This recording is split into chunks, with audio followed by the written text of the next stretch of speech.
Greetings, welcome to another episode of Counterpunch with Trevor Loudon. Please subscribe to epochtv, like the show, share the show. We document the unfolding world communist revolution, and right now we're seeing it play out in the battle for Ukraine. Now, the first casualty in any war is truth, and that's certainly the case with the current war. There's propaganda on both sides, but we need to realize the Russians have the most sophisticated and extensive propaganda operation in the world. They have tens of thousands of people literally sitting at computers, pouring their stuff onto the internet every single day. It's gotten to the point where many American and Western patriots and conservatives are totally confused about the war. Something that seemed very black and white at the start, a massive nation attacking a much smaller nation with no provocation whatsoever. Very clear cut. But now it's more confused. A lot of Americans, a lot of Westerners are thinking, well, maybe Putin was justified. Maybe he's going in after those biolabs. Maybe he's saving us from the New World Order. Maybe he's a Christian. Maybe he's a nationalist. Maybe he ain't so bad after all, and at least we should turn a blind eye to what he's doing. That is seeping into our consciousness and muddying the waters exactly as the propagandists want to happen. In the last episode, I exposed the myth that Vladimir Putin is a Christian, and I exposed his very real and ongoing commitment to communism. Next episode, I want to deal with the biolabs. I want to deal with the Putin is saving us from the New World Order meme. But this time I want to focus on the Ukraine is a Nazi country myth. This is being flooded into our consciousness. Ukraine is being branded as Nazi, as founded on Nazism, as sympathetic to Nazism. Putin is explicitly stating he's going to Ukraine to denazify the country. And of course this is complete propaganda. If anyone's close to Nazism, it's Putin. Now, this should be very familiar to Trump supporters, American conservatives, patriots, Republicans. For the last 5 years, our movement has been slandered by the American left, by the American communists, as white supremacist and even sometimes Nazi. This has become a meme. This is communist propaganda. This is how it works. Well, now Ukraine is being slandered as Nazi. So Americans are being called Nazis by American communists. Ukrainians are being called Nazis by Russian communists and American communists, and now even some American conservatives. But it's still all Russian propaganda. In this country, a few genuine extremists, a few genuine white supremacists and neo-Nazis were used, for instance, over the Charlottesville disaster a few years ago, to classify the whole Trump movement as somehow fascist or Nazi or white supremacist. Think about Charlottesville. You had pro-Russian white supremacists, and they are pro-Russian. Russia is our friend.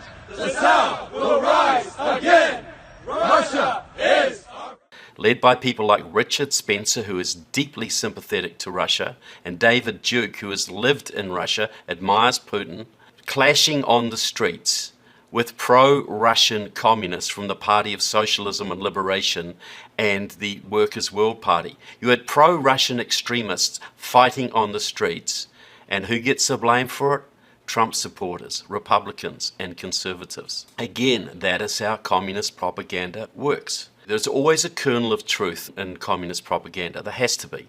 During World War II, many Ukrainians welcomed the Nazi invasion as a liberation from communism. People weren't really aware at the time of the Nazi crimes. And considering that the Ukrainians had just gone through the Holodomor, the forced starvation of at least 3.5 million Ukrainians, maybe up to 6, even 10 million, some estimates put it at, that they were welcoming anybody who would save them.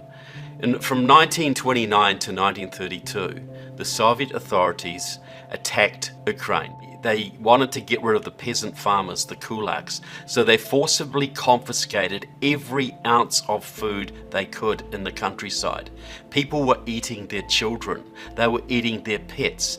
They were forced to do unspeakable acts because some of the greatest agricultural land in the world was totally denuded of its food. That was a deliberate attack by Stalin and his people on the people of Ukraine. So it's sort of not too hard to understand why Ukrainians might have welcomed anybody who wanted to take down Stalin. During World War II, the Ukrainian nationalist leader Stepan Bandera and others did raise armies to help the Nazis to fight Stalin. They collaborated with the Nazis. And even today, in some parts of Ukraine, Stepan Bandera is regarded as a national hero. He's reviled by some Ukrainians and loved by others. But even those who love him, they don't love his Nazi collaboration.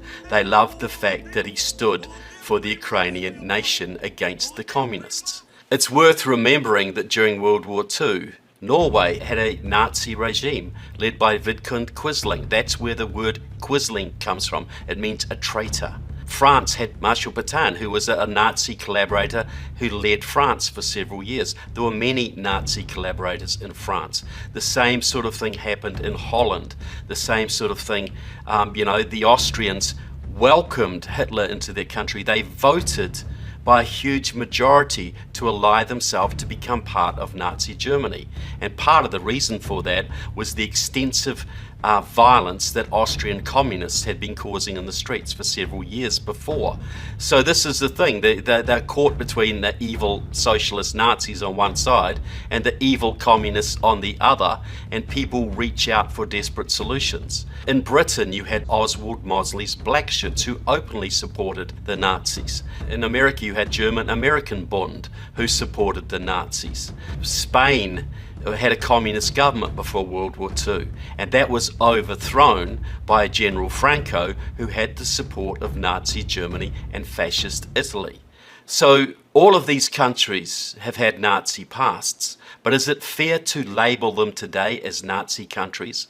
Is it fair to label Ukraine today as a Nazi country because some desperate Ukrainians allied with the Nazis during World War II to throw off the communist murderers? It's a grey moral area, but it's certainly not fair to label today's modern Ukrainians as Nazis. That's a complete communist slur. Putin is absolutely a communist, but he is quite happy to use fascist or white supremacist or neo-Nazis in Europe to further his cause. Many of the white supremacist movements of Europe and America are extremely pro-Putin. They're extremely pro-Russia. I've detailed that in previous shows, the National Bolshevik movement. Putin was advised for some time by a man called Alexander Dugin, who is admired by white supremacists all over the world. Dugin wants to ally the left wing of the Nazi movement with the right wing of the communist movement to create a white communist superstate stretching from Siberia all across Europe over to Canada. And he's got people supporting that. These are the kind of people that Putin has been using. You could hang the Nazi label on Putin a lot more easily than you could hang on the Jewish president of Ukraine, Mr. Zelensky. In today's Ukraine, there are a few genuine Nazis. There are a few, as there are in Russia, as there are in Germany and Spain and Holland and Canada and New Zealand and Australia and the United States and many other countries. They are tiny, tiny minorities who mean nothing. The Azov battalion, which is now part of the Ukrainian army, has been labelled with the Nazi label. And as far as I can tell, there are a few genuine Nazis involved in this. Most of them are Ukrainian nationalists, most of them are Bandera supporters. But they are 2,500 people in a country of 44 million people. They are hardly representative of the Ukrainian people in general. Here's a report of alleged Azov battalion atrocities. It says report of an Azov battalion torture chamber located in the suburbs of Mariupol by the Russian army. But if you look at the report and where it comes from, it's printed in the Morning Star. That is the newspaper of the British Communist Party. Now, maybe it's true. I do not know. But anything that comes out of the communist media, you have to take with a very, very big grain of salt. In 2014, Russia annexed the Crimea on the Black Sea. It had been part of Russia once. It was part of Ukraine. They marched in and effectively took it. At the same time, they encouraged so-called separatist rebellions in two eastern Ukrainian provinces bordering Russia, Luhansk and Donetsk.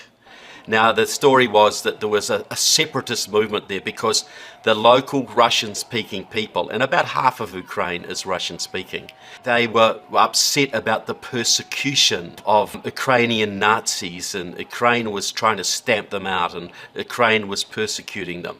Of course, this was a lie, and Russian troops were in there posing as separatist guerrillas fighting the Ukrainian army. And eventually these separatist troops, who were supporting actually communist movements in Luhansk and Donetsk, prevailed, and those two provinces are now held by Russia and have been formally recognized as independent states since the invasion of Ukraine by Vladimir Putin. They're effectively part of Russia now, and they both have openly communist governments. During the 2014 invasions or takeovers, a whole network sprang up around the world to defend Russia's annexation on these states. The European and American Communist parties all joined in, and they started groups like SARU, which was started by the Communist Party of Britain, slandering Ukraine as a Nazi nation, saying that it was Nazis who were torturing and oppressing Russian-speaking Ukrainians in these territories, and that Putin was very justified in defending his people from the horrible Nazis. All complete propaganda, all organized by the Communist parties of Europe. And in those days, it was largely confined to the Communist parties. They were the main ones spreading this propaganda. In the current war, it's gone beyond the Communist parties. They're still involved, but now it has actually seeped into the conservative movement. You have serious American commentators parroting Russian propaganda on your TV virtually every night. You have websites that would be normally very conservative also parroting this stuff. It is very, very hard to determine the truth. Also in 2014, a pro-Russian Ukrainian president, Viktor Yanukovych, he had won on what was a very hotly disputed election. There was major allegations of fraud behind his victory. He announced that he would refuse to sign a free trade agreement with several European countries. This was wanted by the people of Ukraine. They wanted closer economic relations with Europe. They wanted to break their economic ties with Russia. Can you think any possible reason why Ukrainians wouldn't want to be part of Russia? One little thing to consider is that if you're part of Russia, your sons are compulsorily conscripted into the Russian army. If you're an Ukrainian mother, your sons are not conscripted into the Ukrainian army. That might have changed in a wartime situation, but in peacetime, if you're in Russia, your sons serve in the Russian army, whether they want to or not. Ukrainian sons do not have to serve in their army. So this idea that Ukrainian mothers have been welcoming the Russians as liberators is just absolute propaganda. So the Ukrainians wanted integration. Yanukovych said, I'm not going to sign this agreement, and he cited Russian pressure as the reason he wouldn't do it. So the Ukrainian people revolted all over the country. Hundreds of thousands of them rose up and marched. Some of them marched into Maidan Square. There were sniper attacks that we now know were orchestrated by the Russians on these people, but they persevered, they carried on.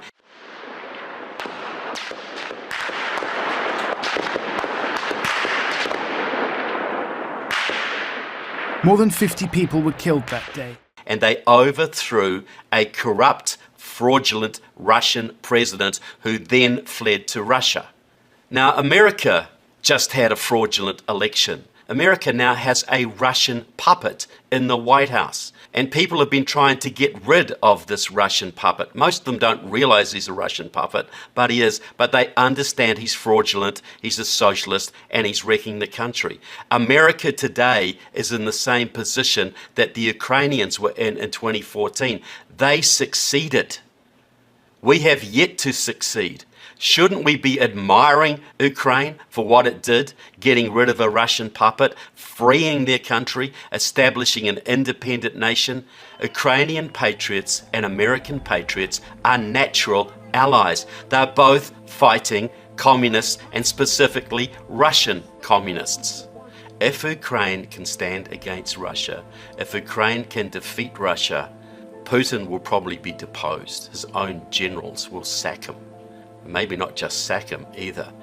But if Ukraine falls, the Baltic states go next, and that will put Russia on a direct confrontation with NATO. That will either mean war, which NATO and America may well lose because China and Iran will join in at the same time, or the Russian puppet in the White House will basically surrender. Why do you think Russia is acting now? Why do you think China is getting aggressive now? Why do you think North Korea is getting aggressive now? And the same with Iran, because they know that America has never been weaker. It has a Russian-Chinese puppet in the White House, and now is the time to make their move. President Trump understood the importance of Ukraine. He gave more weapons to Ukraine and was tougher on Putin than any previous president. We need to remember that. Trump was Ukraine's best friend. Biden was Ukraine's oppressor. He boasted about how he got a prosecutor in Ukraine fired because they were investigating his son, Hunter Biden, for his corruption there. I said, we're not going to give you the $1 billion. They said, you have no authority. You're not the president. The president said, I said, call him. I said, I'm telling you, you're not getting the $1 billion. I said, you're not getting the $1 billion. I'm going to be leaving here. And I think it was, 6 hours? I said, I'm leaving in 6 hours. If the prosecutor's not fired, you're not getting the money. Well, son of a bitch. Got fired. We got to understand there are many factions in Ukraine, but right now the good guys are in charge, and they are being slandered all across the world as Nazis, New World Order supporters, and puppets of George Soros. This is all Russian propaganda. America should stand with the people of Ukraine because the people of Ukraine represent the same values that we do. Look up the Netflix show done by Mr. Zelensky when he was an actor. It's a show called Servant of the People. It's about Mr. Zelensky as a history teacher. He accidentally becomes president of Ukraine. It was a case of almost a prophetic thing. But look through that show and you will find conversations with President Zelensky is having imaginary talks to American founding fathers. He talks of admiration for America's founding principles. He's having imaginary talks with George Washington and Benjamin Franklin and all the people we admire. He admires them too. The Ukrainian people want to be part of the West, not part of the Russian Empire, and we have a duty to support them in that noble cause. So I hope this has maybe given you some food for thought, some ammunition to guard against what is being fed to you on the internet. The Russian propaganda condemning a great nation, a free nation, as a Nazi-infested country. So please watch the next show. I'll be talking about, as I said, the biolabs, about Putin allegedly saving us from the New World Order. I'll be exposing more of the Russian propaganda. This isn't easy, folks. There's a lot of grey stuff whirling around out there, and people are very, very confused. But I hope to bring a little clarity to that. So please tune in for the next episode. Remember, only truth can save us now. So God bless you all. God bless the great, brave patriots of America, the brave patriots of Ukraine. Thank you so much for watching.